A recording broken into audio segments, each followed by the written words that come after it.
best practices suck.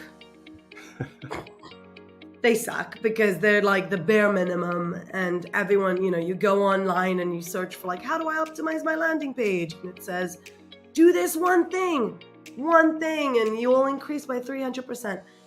Best practices are someone else's, and they're not specific to you and your audience and your product. So I urge people to use best practices with, a grain of salt, and not always copy what other people are doing. Hello, and welcome to another episode of PPC Town Hall. My name is Fred Valles. I'm your host. I'm also CEO and co-founder at Optimizer, a PPC management tool. So for today's episode, we got Talia Wolf joining us from GetUplift, and we wanted to take a look at some of the auxiliary services to direct PPC and search marketing. Obviously, when you're buying clicks and you're spending money on ads, all of that is completely pointless if you take people to a horrible landing page and you don't get your prospects to convert. So we wanted to go and take a look at what's happening in 2024. Obviously, things have changed quite a bit in terms of consumer behavior. And so do the techniques that you would have used 5 years ago still work today in a landscape where there's much more Gen AI, much more consumption of video. And for that, we have Talia. So with that, let's get rolling with another episode of PPC Town Hall. All right, Talia, welcome to the show. Hi, thank you for having me. Yeah, great to have you. So you're a landing page expert. Tell us a little bit about who you are, what you do, and where you work. So I'm Talia Wolf. I'm the founder of GetUplift, which is a conversion optimization agency. And we specialize in emotional marketing and emotional resonance, and really using emotion and psychology to optimize websites and funnels. And of course, landing pages, which we will be talking about today. I'm a speaker and I'm a coach, and I'm writing my book finally. This is the year it's happening. I keep saying this all the time, but I'm actually going to do it. And yeah, it's wonderful. We really, really love helping different brands optimize their websites by truly understanding their customers and not just changing elements on the page. Yeah. Cool. So that's great. So yeah, it's psychology of marketing, right? And bringing emotion to marketing. You had quite an interesting post on LinkedIn, something about watching Queen Charlotte on Netflix. Tell us how that relates to emotional marketing. Yeah, that's a great question. It really resonated for me because one of the biggest mistakes that companies make these days is when you ask them who their customers are, they will say, well, this person is this age, the general description of how old they are, their age, geographical location, the browser they're using, maybe their job description. But that's kind of the layer of it, right? There's nothing deeper than that. And that's where we come in a lot of the times, and we talk about, but who is this person? What are their real emotions? How are they feeling? What are their challenges that they're facing? How do they want to feel after finding a solution? And with Queen Charlotte, it was just an interesting take on how, she was about to marry the King of England, and she has never seen him in her life. And she walks around the Buckingham Palace, I presume, I can't remember. And she's just asking, tell me about this king. Tell me about the king. And everyone says, he's the king. He's the monarch. He's the king. He's the ruler of Great Britain.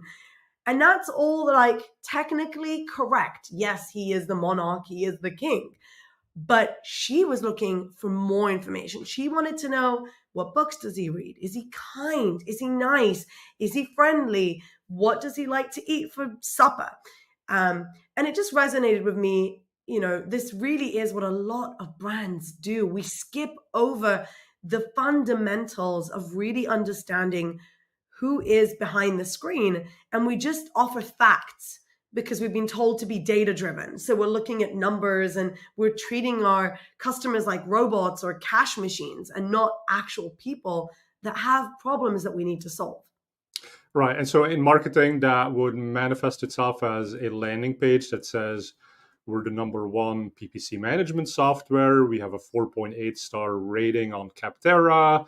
we've been in business since 2013.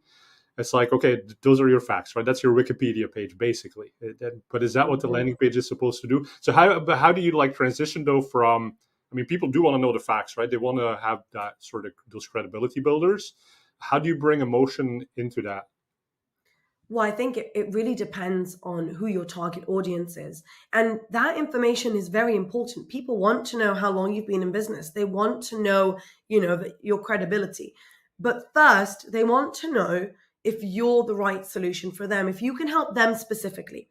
And one of the first things you need to do when someone lands on your landing page is say clearly, this is the problem that I'm going to solve for you. And this is how this is the result you're going to get. This is my big promise. Because when you think about how people search online right now, they're opening multiple tabs to find the right person for them, the right agency for them, or even the right product for them. And they're only going to stick on what piques a curiosity, on what makes them feel, wait, I think this person really understands me. So it's not that the information doesn't matter. It's when you present it. Having we're the number one PPC team or the number one software in the world on your homepage might be something important, if it's true. It's great to have it there. But what people are really looking for is to know when I land on this page, can I immediately see this page is for me? This is the problem they're going to solve it for me, and this is how. And that is more important. That's where emotion comes in, because anyone coming to your website is experiencing a problem right now. They're in a challenge and they've come to you to help solve it. And telling them that you've been in the business for 10 years is cool, but that's not saying, but you can trust us that we will actually get this job done and here's how we're going to do it. Right. So step one is like, we are here, we can help solve your problem. And then the credibility builders might take them across that final leap of actually signing up for a trial, becoming a customer. Now, obviously, everybody's kind of looking for a different, or not everybody, right? But you have groupings of people who are looking for different solutions, different products. I mean, say that you're in e-commerce and you sell, 50 different types of fridges. How would you sort of break that down? How many landing pages do you ultimately need? It sounds very much like having one landing page that speaks to everyone, that is sort of about like, this is the brand, this is how long we've been in business. Like you're saying that doesn't work, right? But how granular should we think about getting? Ultimately, it's about storytelling, right? So you need to know what your prospect is feeling right now. How do they feel at this moment that brought them to your website? And you need to know how they want to feel after finding a solution. What is it that they want to feel about themselves? What are they going to be doing better? What are people going to think about them? How are they going to feel about themselves? So on a landing page, especially in e-commerce, by the way, what you're trying to do is not just show the product, you're trying to show what it's going to look like for them and how it's going to solve their problem. And there are many, many ways you can do that with emotion, whether if it's with the copy that you're using for the title at the page, the description at the page, the visuals and images that you're using for your product, the reviews and recommendations, the social proof. You mentioned before having a 4.8 star reviews and talking about, we've worked with these clients. But I think one of the key things that people miss with social proof, because we all know social proof works, right? There's no one here listening to this podcast and going, oh my God, social proof, that's crazy. Why did I never think about it? But I think that the biggest thing is with social proof, what people forget and are completely missing is that it's not just social proof. It's not enough to just slap some logos on a page and say, these are the companies we work with, or have, those reviews there. What you need to do is use social proof to break down roadblocks, hesitations, concerns that people have from buying from you. So it's not enough to just say, this company is the best company ever. That I could see anywhere. What I'm looking to see is if I'm buying a product right now and I'm really worried about the battery life of it, I want to see a testimonial that directly says, oh my gosh, before I bought this product, I was sure it will break down immediately. I've been running with it for 6 days straight and I haven't needed to charge it even once. So it feels like the wrong testimonial, but it's the perfect testimonial. So within your product pages, there's so much you can do to leverage emotion when you understand your customers specifically, and you can really optimize everything. And how, I mean, tell me, how do you go about that, right? Because so if you have a watch and you want to make sure that the battery lasts enough to track all of your runs, how do you sort of get to that is the thing that would make this consumer buy that watch versus someone else who might be like, well, does it integrate with the phone that I have, or does it do these other things? And I'm thinking very much from a search perspective, right? So people might go and do like, do they get that specific in their searches? And so you make landing pages for each of these buckets. Like, how do you put that into practice? Mostly the first thing that we do is research, and that's the key to everything. Looking at traffic sources is great, and looking at what people are searching for online is great, but not everyone searches for a specific pain or a specific concern. Like, they might actually put in the type of watch and write battery life, right? That's a very specific thing. And then you don't necessarily have to create a landing page for that unless it's a huge query. You could just pop them into that part of the page that talks about battery life. But going a step back and looking into the foundations of stuff, really what you want to do is understand those concerns. And that's where surveys come in, interviews come in. You want to be interviewing your own customers, surveying visitors that are coming to the website, and uncovering the roadblocks, uncovering the desired outcomes, how people want to feel, how they're feeling right now, really understanding your unique selling proposition. What do people really love about you, and what pain have you eliminated for them? And once you do that research, that's when you can uncover those things and you can address them on your pages.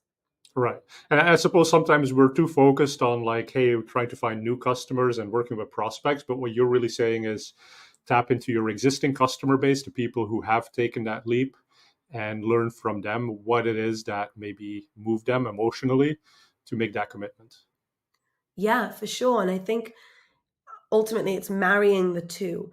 It's going on to your website and asking visitors what's stopping them from converting, what made them come to the website today, what's itching. And it's speaking to customers and asking, hey, what made you come to the website? What convinced you to convert? What hesitations, what concerns did you have before, purchasing from us? How are you convinced that we could solve it? How are you feeling right now? What pain has this eliminated or lessened for you? All these questions help you look at, okay, here are the things that people are worried about. Here's what people are saying that helped them get over this worry. Now let's marry the two and say, Okay. this is a big concern, battery life. Let's have some social proof about that. Let's have a whole section about that. This is just an example, but it could really be anything.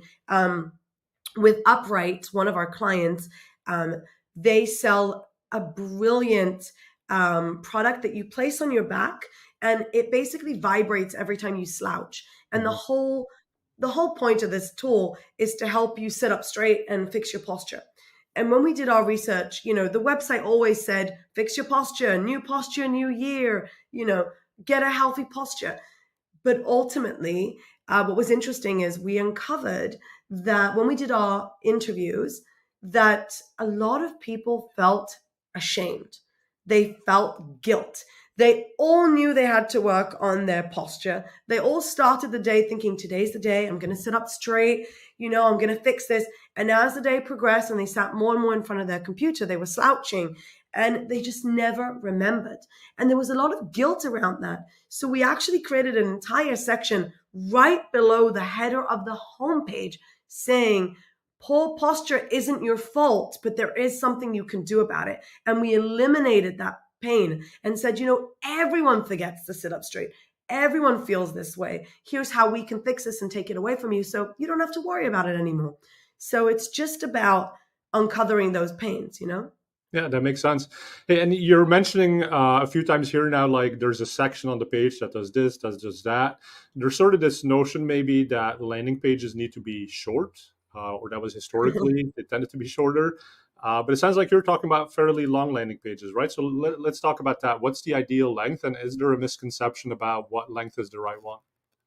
I love that. Joanna Weeb, that she's the OG of conversion copywriting. She always says, people aren't dumb. They can read if you give them a reason to. And it's so true because we have landing pages that are sometimes 3,000 and 5,000 words, and they convert better than any short page there is. So it really is about the content that you're adding to the page, as long as you are making it about the customer. And every section gives them the why they should care, how this is, about them. They will read. They will read everything and they will convert. So it's just about going back to the foundation So again. let me challenge that for a second, right? Will they actually read? So I have 3 children, and we've had au pairs to help us with childcare for a long time. And they tend to be early 20s, like 21, 22 years old. And the last 2 or 3 that we've had, they almost proudly proclaim that they don't read anymore because everything they get, anything they need, they go to TikTok, they search on Instagram. It's all about video content. And so like, how does that fit in, right? Again, because like, sure, there's people who like to read, and given the right needs, sure, people will read, but isn't video sort of the more modern and easier way to communicate? Plus, if we're looking for emotion, video is more emotional, right? I mean, you see the person's emotion in that as opposed to text, which can often be misconstrued, and it's easy to miss that emotional component in it. Yeah. Video is the gateway, right? Video piques your interest. If you're on TikTok and you're scrolling up and down, or you're on Instagram, at some point you're clicking through to somewhere and you're emotionally bought. You're thinking, yeah, I need that scrunchie or whatever. I need that. That will change my life. If I get this thing that hangs in the bathroom, that will change everything. You're scrolling on TikTok and you're seeing a video and it compels you to click or to tap on the ad and go to the landing page. I would argue that at this point, you don't actually need a video. You could still have it, but you need the right information. Now, I'm not saying everyone's going to read word by word. There are different types of readers. There are skimmers. There are in-depth readers. So like sometimes we do a lot of B2B heavy products like cybersecurity, and they read every single word. Okay. But when you're working on e-commerce, it's a bit different. Not everyone reads, and that's fine. But you need to have the information on the page that they care about, and you need to know how they read. You want to highlight the right things. You want to make font size bigger on certain headlines. You want to showcase certain images so that then when they're scrolling and they're like, okay, battery life, okay, yeah, like that doesn't matter. And then they're like, oh, wait, I care about this. Then they'll zoom in and they'll take the time to read that. But if they don't see the first few things and they're just like registering in their mind, okay, yeah, got it, they're not going to get to the point where they care about that they're going to read. And everyone's different. So I would argue you need all that information on the page. You just need to know how to serve it in the right way, depending on who your audience is. Makes sense. And so in terms of serving that, talk a little bit about what you think are the most common and the biggest mistakes that advertisers or companies still make on landing pages today.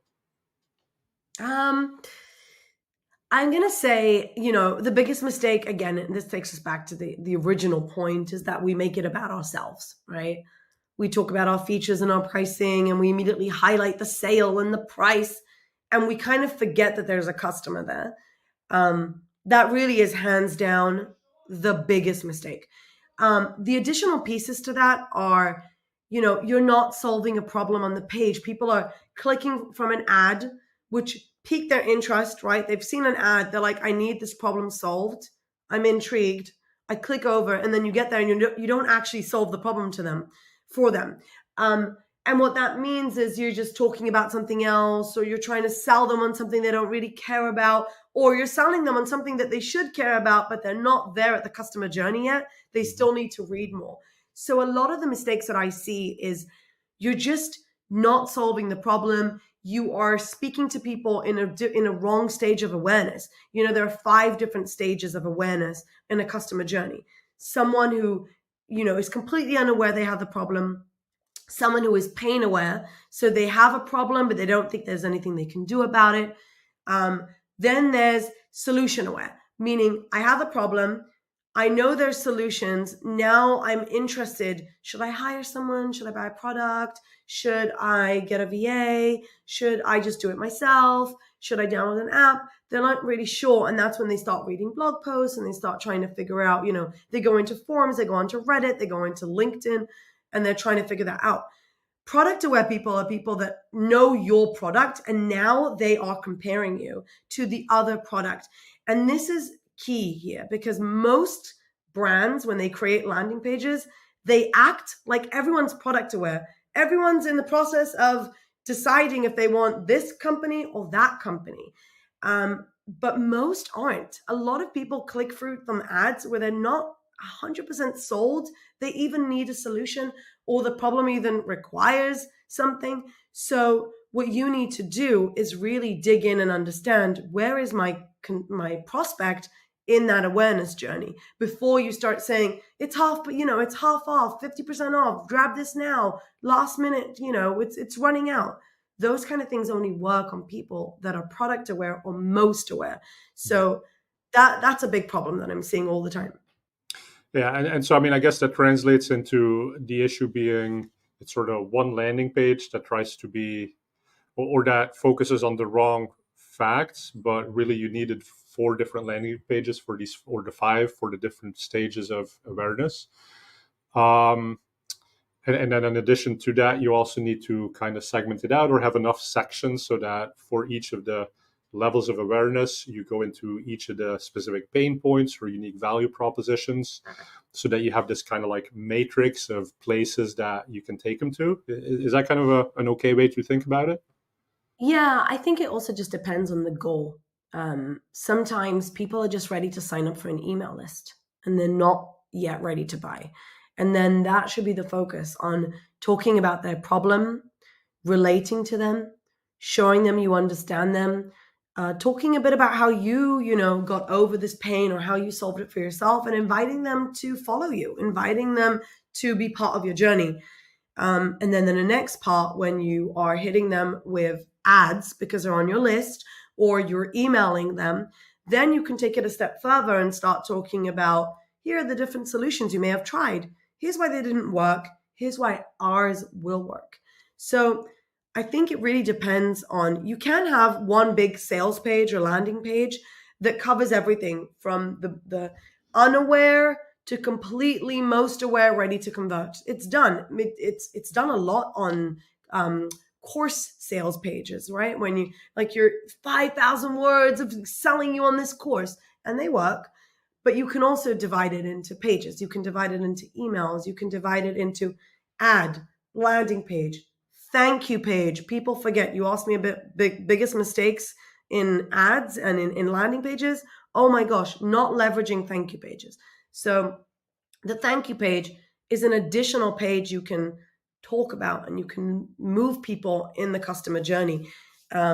So yeah, I agree. I think you can do it on one page, or you can do it in multiple. Great. Let's talk a little bit about the biggest topic in marketing these days, generative AI. How has that come in and impacted landing pages for you? I'm going to say it hasn't. Not a lot.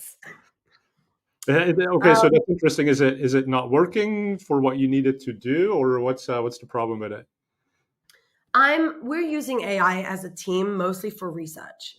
That has been very big for us. In terms of creating landing pages, most of our clients have their own CMSs, and they're working with their own, their own products that they can't. It's not like it can suddenly create a new template, or we're going to use it for moving stuff around. We don't use it for content generation because we've actually tried that. So I did a series of emails sent from GetUplift, where I sent one email that was generated by AI and one that was written by me. And hands down, my emails always had higher open rate and higher click-through rate and higher sales. So we don't actually leverage it for content and copy. Hey, Talia, besides the fact that you're amazing, like what do you think was it that Gen AI was missing? Why was it so much worse than what you did? It's not personal enough. I think, So, I mean, this is specifically to me. Okay. When I write emails, I always tell a story. Like you mentioned Queen Charlotte. That's how I write emails. I talk about a series I just watched, I talk about going to, a garden shop to buy something, and a salesperson trying to sell me a lawnmower, even though I don't have any lawn. Um, I talk about very specific stories and things that happen to me in life that are relatable to my audience. AI, no matter how specific I get with this is the tone, this is the audience, this is the call to action, this is what we're basing this on, it can I will sometimes get like a sentence out of it. It's good for playing around, brainstorming, getting ideas, but it doesn't yet have that emotional connection Yeah. that people can create. Well, So and it's not that you it's get not. these, like I get these emails or connections on LinkedIn, and you can tell that somebody's kind of like looked at my profile and knows that I live in the San Francisco Bay Area, and so it'll open with, and it knows what college I went to, so it'll be like, oh, amazing win there by the Stanford Cardinal. Actually, these days they're mostly losing, but amazing win, like how excited you must be. And I'm like, oh, that's like a total emotional disconnect. It feels fake, um, right? And so, but And as a that's it. human, I'm not saying you can't use AI. I have, a really cool website that I use that Ross Simmons recommended Mhm. called There's an AI for That. Um, Really cool hub that basically shows all the different AIs you can use, and different, tools. And we do use it for research. We use it for brainstorming. We use it for shortcuts in things. But I think when it comes to connecting with your audience, as marketers, we're a little lazy and we spend a lot of time, right now it's AI, but it's always been like this: automation, personalization. There's always been another buzzword. Nothing big as AI, obviously, but we're always looking for shortcuts as marketers. We're always looking for like that heat map that you can show, which is a nice visual, or a graph, but we don't take the time to go deeper and do the foundational work that's needed.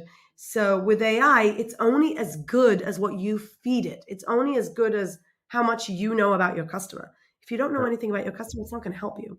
yeah, humans plus machines better than the machines alone. For And I'm sure. getting a lot of stories related to that from most people I talk to.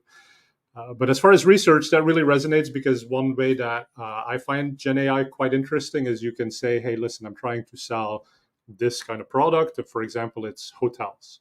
And you say, what kind of different attributes might people have when they're looking for hotels? And it comes up and it says, okay, well, there's budget traveler, there's luxury, there's people who care about location.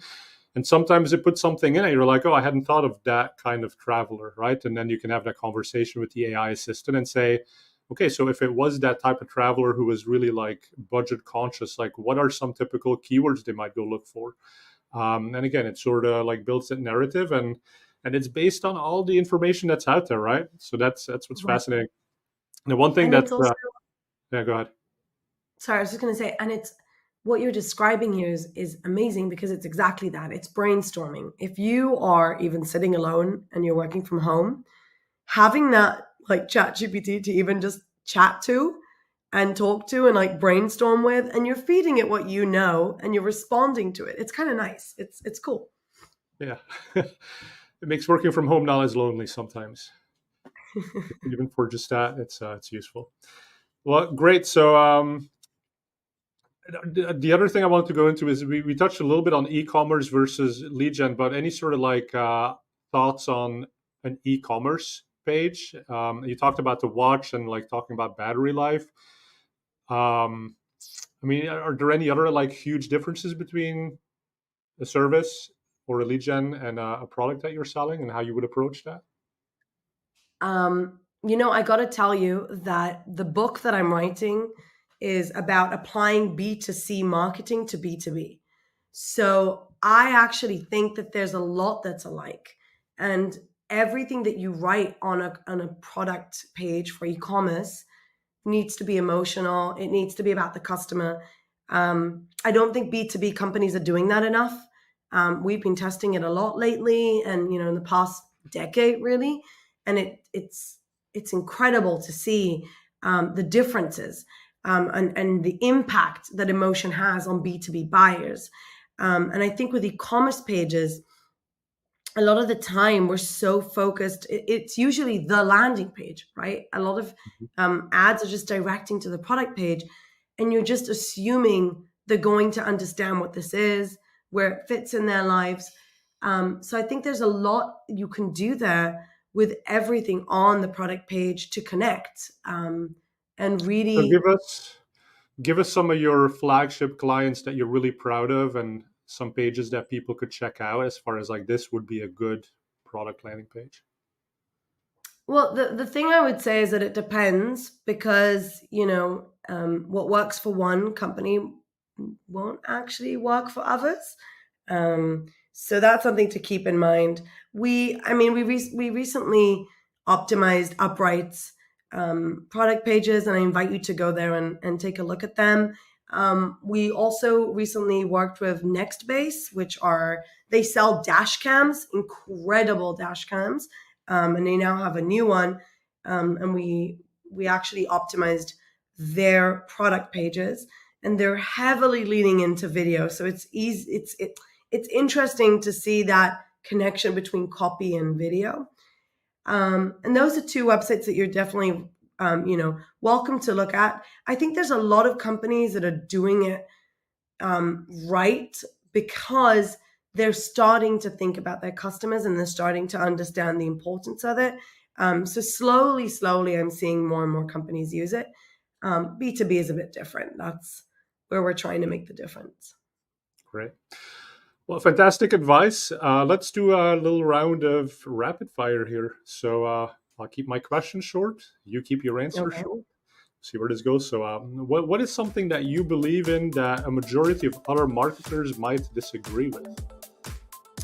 Best practices suck. Is that short enough? That's really short, but now I'm curious, and I got to know a little bit more. Suck.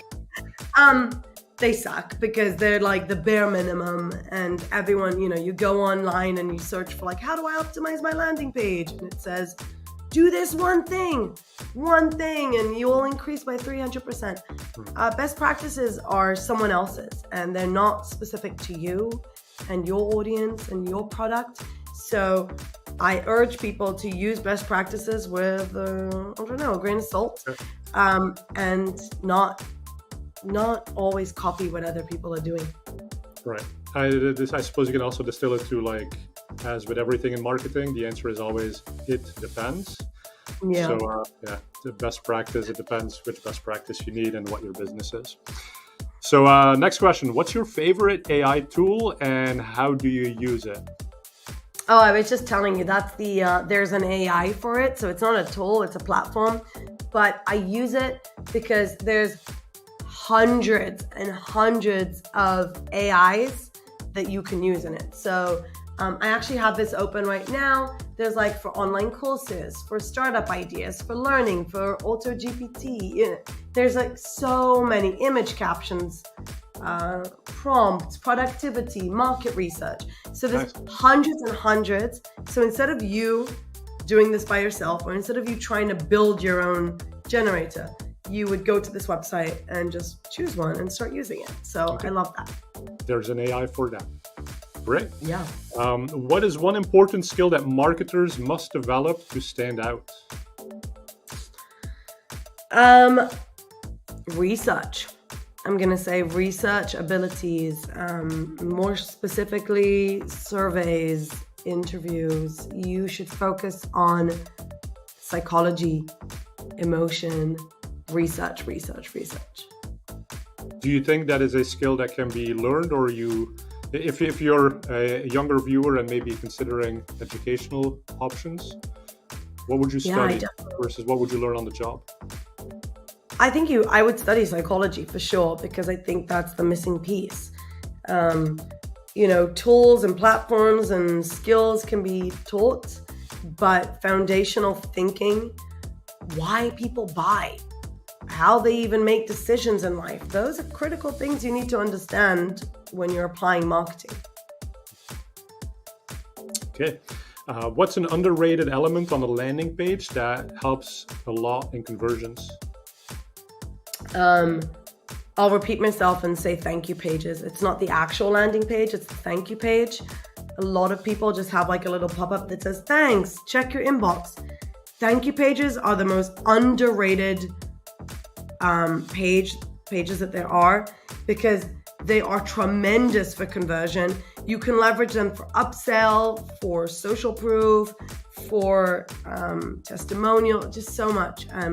They really are an incredible asset, and not enough companies are using them. Okay. Final question. Wonder Woman versus Superman. Oh, Wonder Woman. But look at my necklace. I'm not going to say anything else. Hey, well, Talia, you've been fantastic. Thank you so much for joining us and educating people on landing pages. If they want to know more, how can they get a hold of you? The website, GetUplift.co, has so many guides and free courses on emotional marketing and CRO. And you can also find me on LinkedIn, where I post about Charlotte the Queen and lawnmowers and stuff. So that's Talia Wolf on LinkedIn. Great. And then if you've enjoyed this episode and you want to see more of them, please use the subscribe button and you'll get notified for the next episode. We also run this as a podcast as well as on YouTube. Thank you so much for watching. Talia, thank you for joining us, and we'll see you for the next episode.